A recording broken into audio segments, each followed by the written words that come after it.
जय सद्गुरु. मी मनीषा. आपले स्वागत आहे शिवनेरी अॅग्रो फार्म मध्ये. मित्रांनो, आज मी तुम्हाला शेळ्यांना सुक्या चाऱ्याचे काय महत्व आहे हे तुम्हाला सांगणार आहे. आज शेळ्यांना मी हरभऱ्याचा भुसा कसा घालायचा ते मी आज तुम्हाला दाखवणार आहे. शेळ्या तसा सुका भुसा खात नाही, त्यासाठी त्याच्यावर काही प्रक्रिया करून तो जर जनावरांना शेळ्यांना घातला तर ते शेळ्या खातात. त्यासाठी मी आज तुम्हाला तो कशा पद्धतीने शेळ्यांना घालायचा तो आज मी तुम्हाला दाखवणार आहे.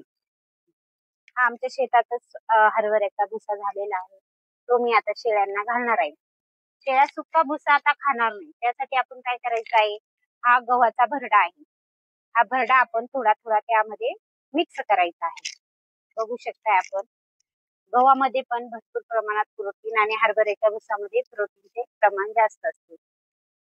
भुसाने काय होते, शेळ्या पाणी भरपूर पितात, त्यासाठी आपण या भुसामध्ये थोडासा भरडा घालायचा आहे.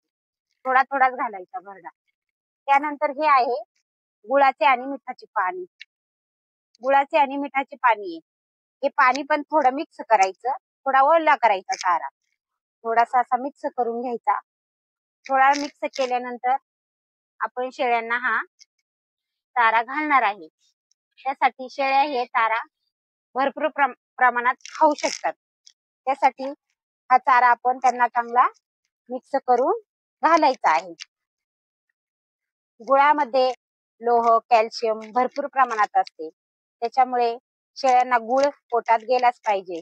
त्यासाठी आपण शेळ्यांना असा अधूनमधून गुळाचा उपयोग करायचा. यामध्ये कचरा, काही काडी, मोठा खडा बिडा काही मातीचा गेला असेल तर तो आपण काढून टाकायचा आहे. भूस एकदम स्वच्छ पाहिजे, जेणेकरून त्यात कचरा, काडी, खडे वगैरे असे काही गेले नाही पाहिजे. असं मिक्स करून घ्यायचं आणि चांगलं मिक्स झाल्यानंतर शेळ्यांना ते घालायचं आहे. शेळ्या आवडीने ते खाणार पण. त्यासाठी आपण गूळ, मीठ आणि भरड्याचा उपयोग करायचा आहे. हे बघू शकताय आपण. आता हे शेळ्या कशा खाणार आहेत. सुक्या भुसाचा शेळ्यांना भरपूर प्रमाणात फायदा होतो, त्यासाठी आपण शेळ्यांना सुका भुसा घातलाच पाहिजे. गोट फार्म आहेत की जिथे सुक्या चाऱ्याचा भरपूर प्रमाणात उपयोग केला जातो. शेळ्यांना सुका चारा आपण 30% घातलाच पाहिजे. ओल्या चाऱ्यामध्ये कसं असतं, पाण्याचं प्रमाण जास्त असतं, त्यामुळे शेळ्या जास्त पाणी पित नाही. त्यासाठी आपण काय करायचं आहे, सुका चारा घालायचाच. एक टाइम का होईना सुका चारा घालायचाच. चाऱ्याचे आपण आधीच नियोजन केले पाहिजे.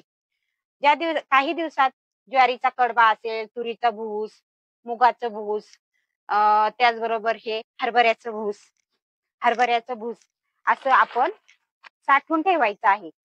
साठवल्यानंतर हे शेळ्यांना आपण कधी पण चारू शकतो, जेणेकरून उन्हाळा असू, पावसाळा असू, हे आपण हरभऱ्याचे ज्यावेळेस हरभरा निघतो त्या टायमाला आपण हे स्टोर करून ठेवायचं आहे, जेणेकरून हे पावसाळ्यात पण आपल्याला उपयोगाला येईल. त्यासाठी आपण काय करायचं, भूस असं साठवून ठेवायचं आणि शेळ्यांना घालायचं. त्यांना आता चव लागल्याबरोबर ते खात आहेत. तुम्ही बघू शकताय, चांगल्या प्रमाणात त्या खाणार आहेत. त्यासाठी भुसाचा काय फायदा आहे तुम्हाला मी सांगितलेला आहे. त्यासाठी आपण सुक्या भुसाचा उपयोग केला पाहिजे. शेळ्या आता हे भूस खाल्ल्यानंतर शांत बसतात, पण त्यांची भूक ह्या भुसाने भागते.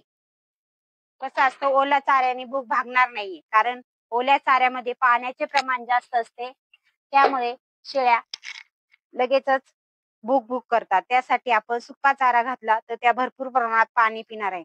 आता मी यांना हा चारा घातला आहे आणि हा चारा घातल्यानंतर मी त्यांना परत पाणी ठेवणार आहे. त्या भरपूर प्रमाणात पाणी पितील. व्हिडिओ आवडला तर लाईक करा, शेअर करा. धन्यवाद.